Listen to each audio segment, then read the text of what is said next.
Good evening, everybody. And I think that everyone can listen my voice enough. Yeah, the last one. Yeah. Bhante was telling me this morning when I delivered a sermon that you needed to have a microphone. Your voice is enough. This is the good certificate. Thanks to our Venerable Sivali Nayakathira, the chief incumbent of the Minnesota Buddhist Vihara, and his active deputy, Venerable Vishwakirti. They invited us to visit this part of the United States.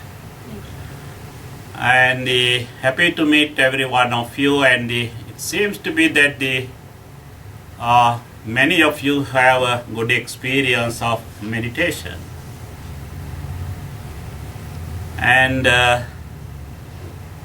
so first of all, I would like to adhere knowledge to that the meditation does not belong to any religion. That's the very important thing that we should know. Even though that we are Buddhist monks, even I firmly believe that the Buddhism is not a religion, and the meditation does not belong to any religion. And it is a universal, whether we belong to any faith, any religion, that we can practice meditation without having any difficulties. This is a very important thing that we should know. So that my topic is related to meditation, because at the end that we all are going to practice. I prefer to have a topic like understanding life through meditation. So we have to understand our life, not because of any other activities, but because of meditation. We all have an understanding of the life in different field, in different ways. So we say that sometime we are so happy. That's the one understanding of the life. Sometimes we say that we are not happy. We are sorrow, or certain the modern day words that the depression or stress or certain other words we use. These are the understanding of our life.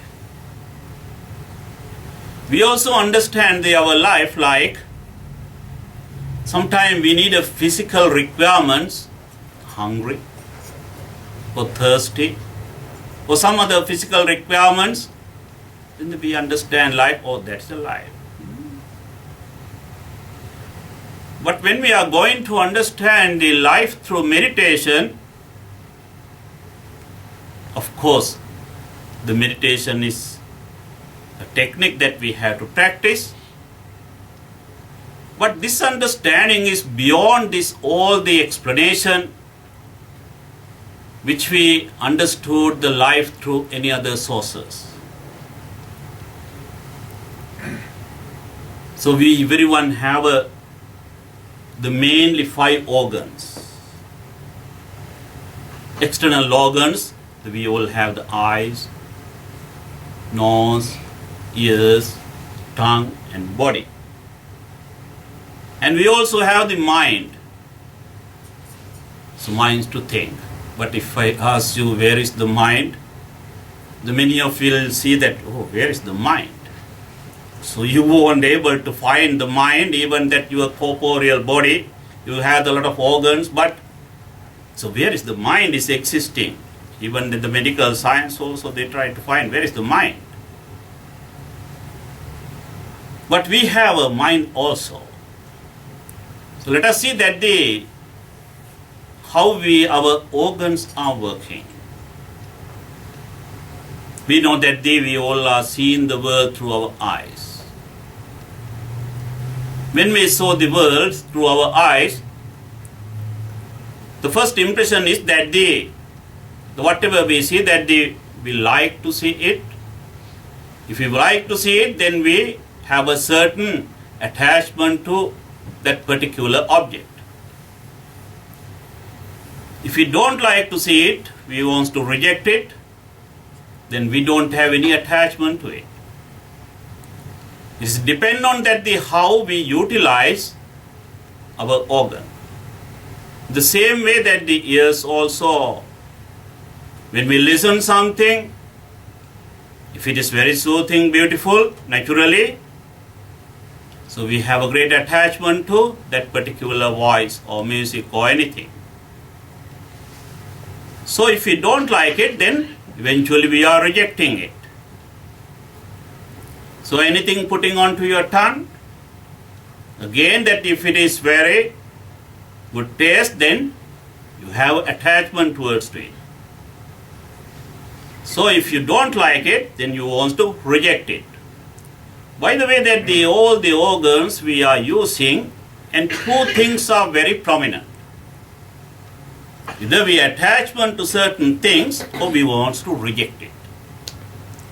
This is the thing that what we are doing throughout our organs. We like it or we don't like it. We attach to it or we want to or reject it. So according to our attachment and according to also our rejections, then we try to justify it. So when we have certain things which is good, which is we like to have a certain attachment to things, then we say it is good. We want to get it. We want to get it. And when it is not very attractive, we want to reject it, then we want to get it in anymore. We want to reject it. So this is the area that how our organs are working. All the organs are working in that area.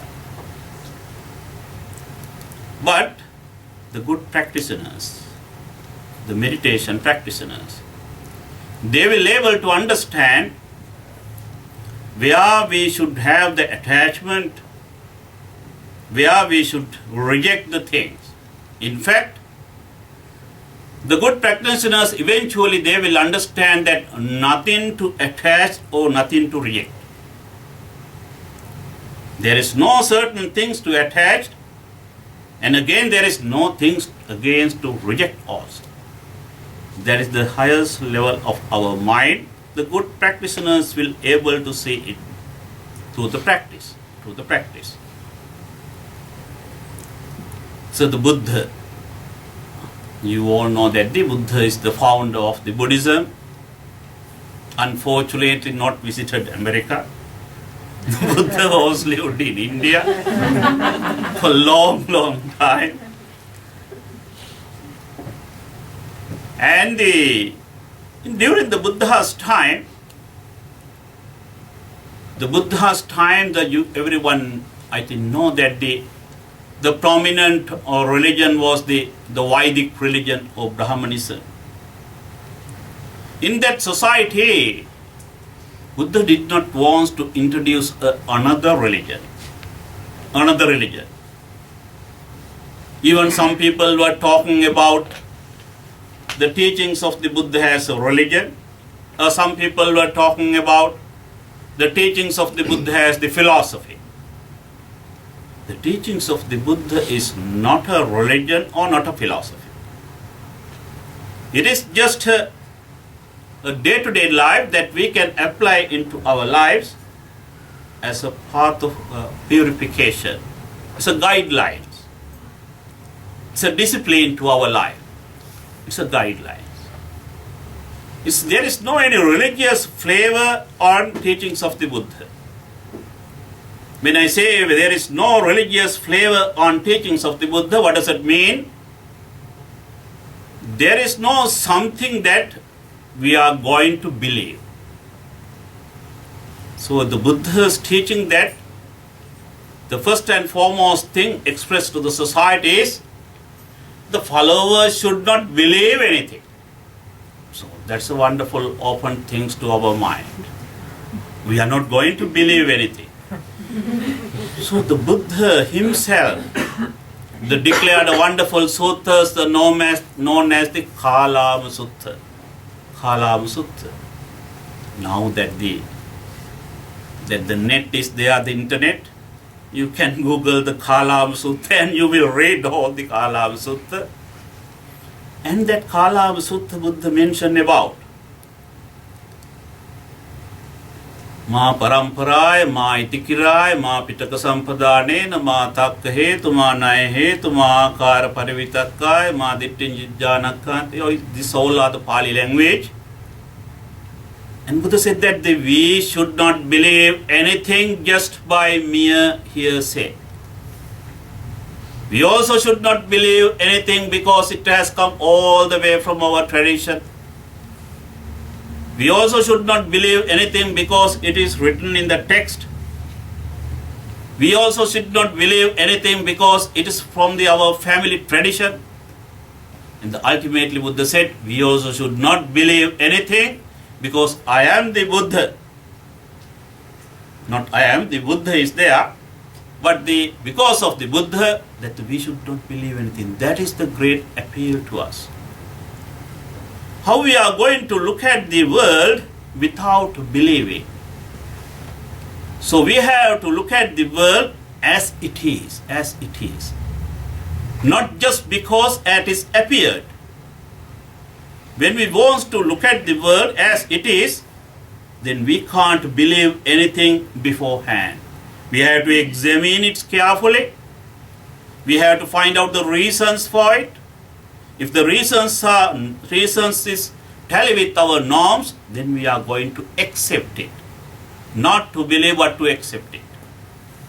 So then when we look at the world through our eyes, or when we listen to the something, so we have to apply these theories into whatever we see, whatever we are going to listen, whatever we are going to taste.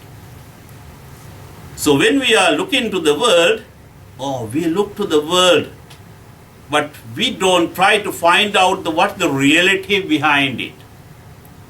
The reality is something, the appearance is something. Whenever something we are listening, the reality is something, the appearance is something. The taste is reality is something, the appearance is something. The Buddha's teaching is that we have to examine this reality through our own practice. Through our own practice, through our own understanding.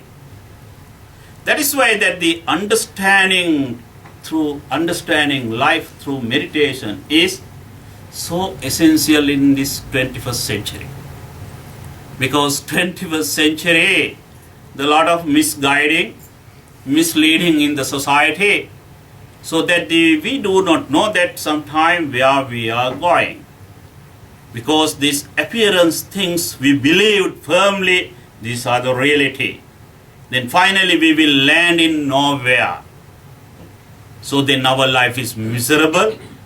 So we say the misery, we say the suffering, we say the stress, we say the disappointed, we say all the words which are in the Oxford Dictionary. So finally we are not going to get anything into our hand.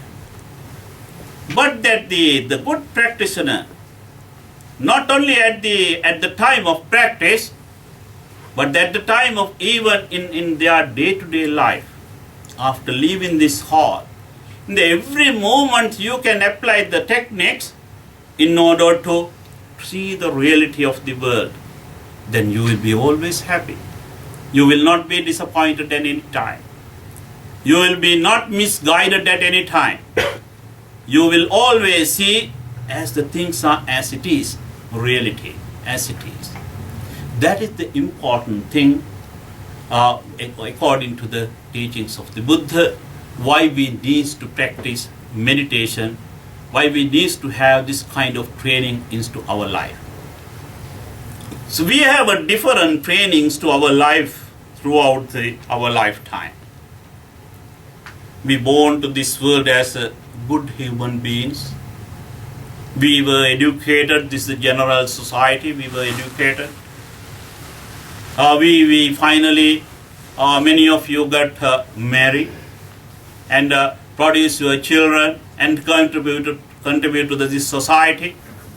And ultimately, there will be a day that we have to leave everything aside and we have to leave the society. We have to leave this planet, no doubt. After 100 years, that no doubt that no one will be in this hall. After 100 years. Even that before also. So this is the reality that we cannot escape from the reality. Even we want to escape it, for the time being we want to forget it. We can forget but cannot escape. We have to face it, we have to take into our hand. But when we practice sincerely, thoroughly, when we know about the understanding our life through the meditation, so even at the end of the day of our life, we will not be unhappy, we will be happy.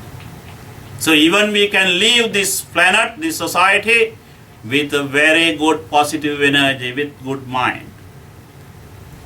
So therefore this understanding the life through meditation, not just only for this particular moment, but throughout the life until our last day, it is so essential, so applicable, so important. So again, that look at that how our organs are working, how meditation is going to help us to build up our understanding. I think many of you all have practiced certain meditation technique like Anapanasati or meditation on breathing. Some of you must have practiced the meditation on loving kindness or compassion. Or some of you must have practiced the meditation on sensation. Or some may have practiced the meditation on consciousness, meditation on thinking, approach the thought process. There are certain techniques to practice. But after all, as I mentioned at the very beginning, meditation does not belong to any religion, any country or any race. How I am going to prove it? Right from the meditation on breathing. The meditation on breathing that we concentrate on our breathing. We will develop mindfulness on our breathing. The breathing, we take a breath, oxygen. The oxygen does not belong to any religion. So you can't say this is the Buddhist oxygen, or Christian oxygen, or Islam oxygen, or Muslim oxygen, or Hindu oxygen, or Jaina oxygen, or Judaism oxygen, or nothing like that. Oxygen is oxygen. So we will be able to concentrate on our breathing. So the breathing, when we practice the breathing meditation, the most common factor is that the mind will not allow you to practice meditation. Because the general habit of the mind is to jump like not monk, but monkey. So that is the way to jump the mind from one place to another place, to another place, to another place. To hold one branch to another branch, to another branch, to another branch. That is the general nature of the mind. Once we want to keep silence the mind, when we try to keep more and more silence the mind wants to jump more and more and more. So even when you want to concentrate your mind on breathing, you will find that like a movie. I am from Hollywood area or Los Angeles. So that the movie, it comes to your mind so many thoughts, pouring many thoughts. So what we have to do? We should not allow minds to go with our old memories. That's the one thing is required, very important. When we practice meditation on breathing, so mind try to travel with our old memories. Old memories, the past thoughts. So many thoughts are coming to our mind. So we will take one thought is come, let it go. And another will come, it also should go. Then another one will come, it also should go. We will not follow any kind of thoughts which are related to our past memories. Okay, it's one side. The another side is when we practice the meditation, the mind will try to travel with our future targets, goals, dreams, daydreams, and many things. So what I am going to do tomorrow, or day after tomorrow, or next week, or next month, or so many things that everyone have the expectation of their life, definitely. But at the time of practice, we try to avoid all the memories which are related to our past thoughts, past memories, and also the future goals and targets and dreams and everything. Then there is no mental activities which are related to our past or future. Then we want to keep our mind at this moment, at the present. So at this moment, at present, that what we are doing? We are doing nothing except breathing. At this moment, when we try to see that what we are doing here, other than breathing, we are not doing anything. Because we are not going to think about anything which are related to our past or which are related to our future thoughts. So our mind is so calm and quiet, we will focus our mind towards to the breathing. When we take a breath, we know exactly that we are taking a breath. Even though that we are taking a breathing right from the first day to this world, how many of you have been concentrated on? We don't know, it is happening spontaneously. It is not that everyone is concentrating, but at the time of practice, that it is required to focus our mind on breathing. Just to focus on our mind on breathing. When we take a breath in, we know exactly we are taking a breath in, and when it coming out, inhaling, also we know exactly it is coming out. The exhaling and inhaling, the breath in and breath out, we will develop that concentration of our mind on that breathing. But that is not enough. That is the very basic thing. That's the foundation of the meditation. Very foundation. So that when we are concentrating our mind on breathing, it will help us to develop our mindfulness, our awareness, our concentration power. That will help you to develop your mental attitudes and meditation power. The second stage, when you are going to turn your concentration power, when you notice that you are taking a breath in and out, eventually you will be able to see that your breath is touching your inner wall of your nose. You will feel that the breath is touching your inner wall of your nose. Not only that, you will find that your breath is touching your top of the lip, the nostrils. You will be able to realize, oh, my breath is touching. My breath is touching. Sometime when we talk to our practitioners and interview with them, you have any sort of feeling that your breath is touching in your nostrils or inner wall of your nose? They said, no, we don't feel anything. But so we found that they felt something. Yeah. So this is the requirement, that the second stage of the concentration of your mind, you will feel that your breath is touching. Your breath is touching your inner wall of your nose. Your breath is touching your top of your lips and also your nostrils in this triangular area. So that is then your second stage is that you are going to move. Then eventually that you are producing certain sensation your top of the lip. When the breath is touching, you feel it is touching. When it's coming out also, you felt it is touching. When it is touching on your top of the lip, the certain sensations are producing. Naturally, the air is hot and cold. You will find that it is hot and cold, and some other sensations are producing on your top of the lip. You are just developing your concentration power. And the good practitioner, then again, that they will move.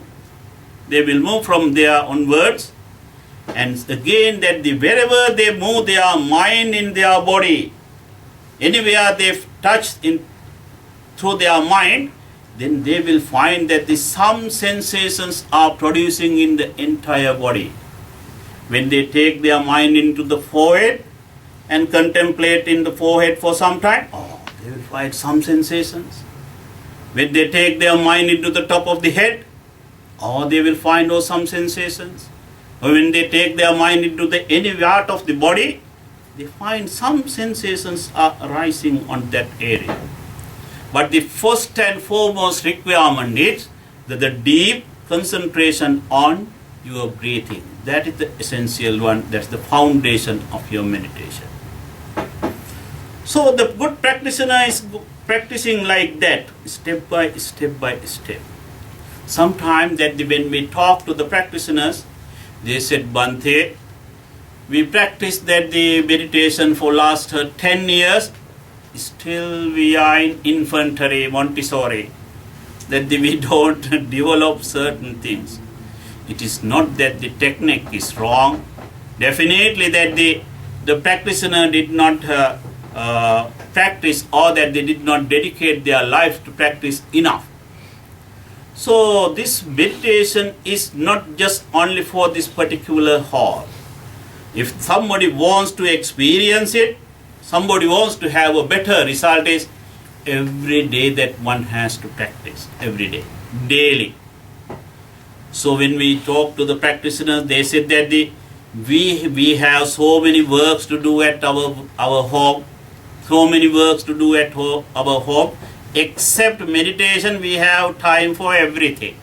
So many of they said except meditation we have time for everything to do. But the practitioner has to allocate some time for daily basis, maybe at least for 15 minutes or half an hour. Somebody able to practice for 1 hour, that's a well and good.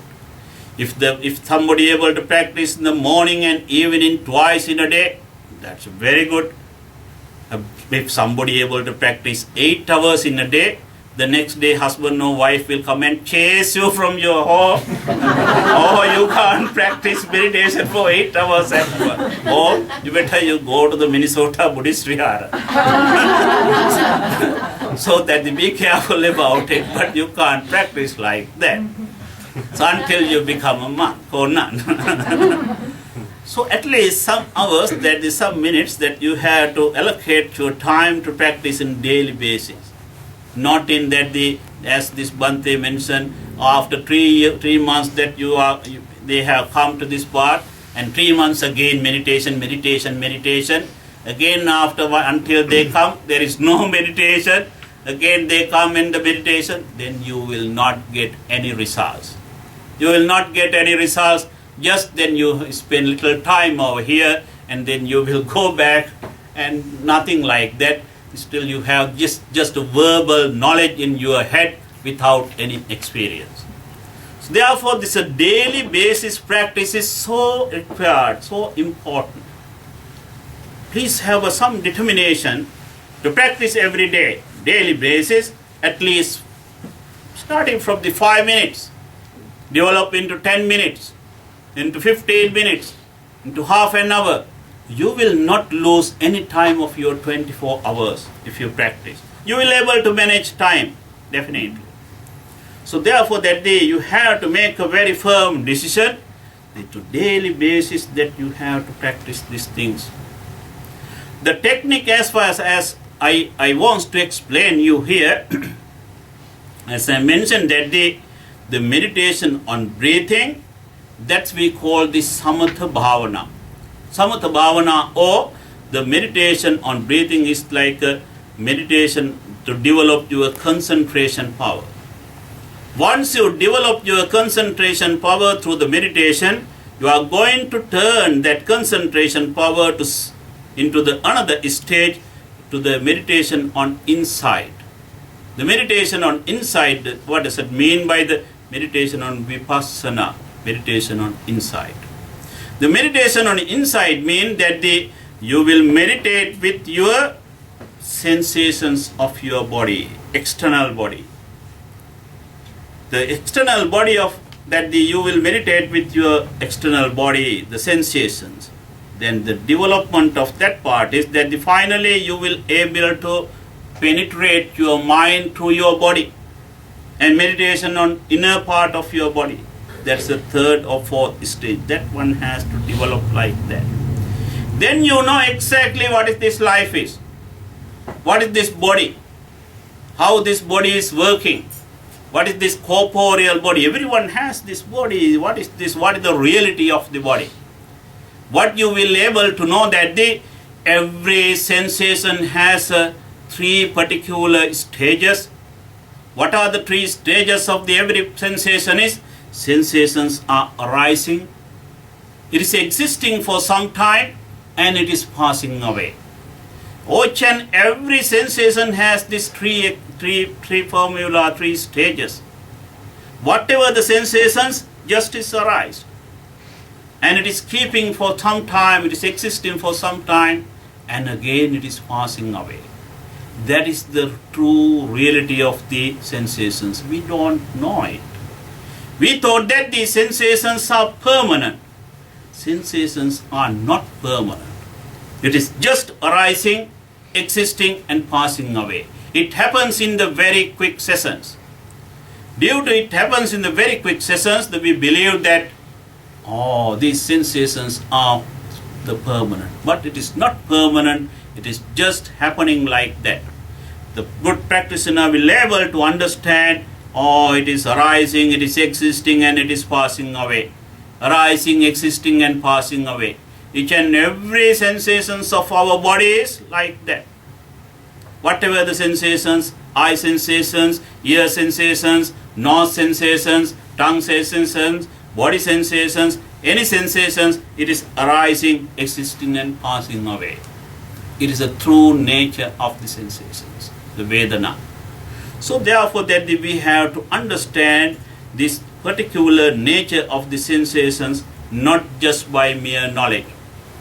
You can read these things from the many books or many listeners. You can have gathered the knowledge from any teacher. But that will be a mere external knowledge. That is not the experiential one, or that is not that you are going to experience it. But the experience knowledge is the real one. Not just that external knowledge, whatever that we are getting from our verbal knowledge from somebody else. So this experience one is so important, it is required, necessary to practice the meditation.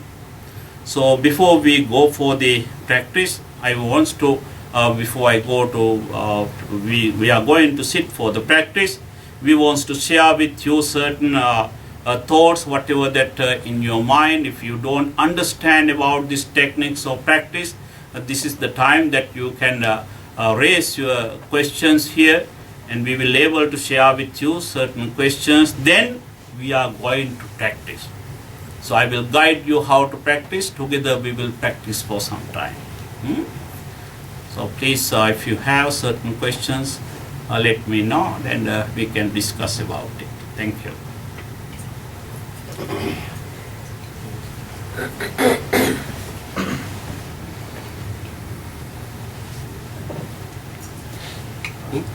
Do you, aside from the external sensations of the breath, do you take that further inside? You know, in my own practice, I've had times of feeling like all the little parts of the lungs expanding, and that you know, start there and then go back and down and in. Is that actually starting that we felt starting from the top of the lip, but finally that so we can move our minds to the any part of the body. So when we move our mind to the any part of the body, then we felt that sensations are there. Generally in the gross mind, we don't feel anything. At this moment that everyone has this sensation, but they don't feel, because our mind is gross. Our mind is full of I don't want to say full of junk, but our mind is full of covered by many things. So, but it is very gross. Mind cannot see. The mind has to be very, very seriously concentrated.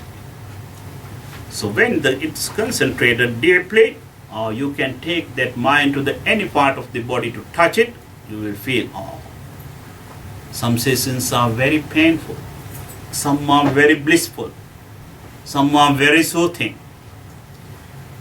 So these are the different kind of sensations prevailing on our body. Yeah.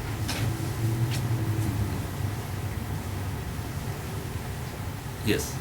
When you're concentrating, or I think you said earlier something about Vipassana, when you go inward, is that right? Yeah. Inward further. So when you are beginning to become aware of all the different sensations of the body, if you're in a position and you are finding it's uncomfortable, do you work through that? If you feel that the meditation the sensations are so comfortable, meditations are so that the sensations are so comfortable or so blissful, what you are going to do that day, you are not going to attach to that particular sensation. You are not going to attach. So when that day, if it is a very blissful, just these are very blissful, that's okay. Without attached to it, that is just to observe the nature of the sensation, the very nature of the sensation, without attaching. If it is a very painful one, even you are not going to reject it. So you are not going to reject it, and it is the nature of that sensation is very painful. That's all. That is the thing that one has to observe. Without attaching and without rejecting. We are not going to attach to any sensation which are very blissful, very, very soothing, very attractive. Even something may be very painful, we are not going to reject even it. No any aversion towards to it. We are not going to reject it.